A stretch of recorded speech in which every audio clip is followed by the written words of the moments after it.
讲到精选医护人员也开始做 AZ 疫苗啊。那讲到一般民众的意愿例，前卫生署长尤志良今仔日是以台湾社会调查所所长的身份，发表注意放射意愿调查，讲大约有4成民众会看中这个政治人物，敢有去做，才来决定讲敢要对咧做。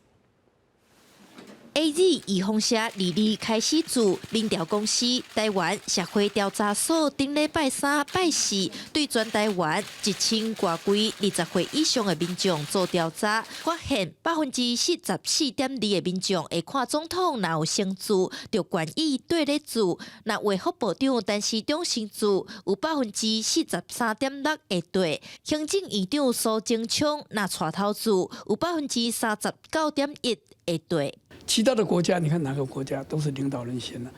倒不是说他是最优先，他是应该要让民众来相信这个疫苗。杨志良认为，虽然应该爱医护优先，不过总统带头做是必要的。伊激励亲像拜登，甲过去每一任美国总统拢是公开。另外，伊嘛建议陈时中应该爱成立独立委员会，对有预防社有不良反应发生的时做调查。不可能不发生，就打完疫苗。有发生不良事件，有一个独立的委员会，然后今天不是讲嘛，要赔多少钱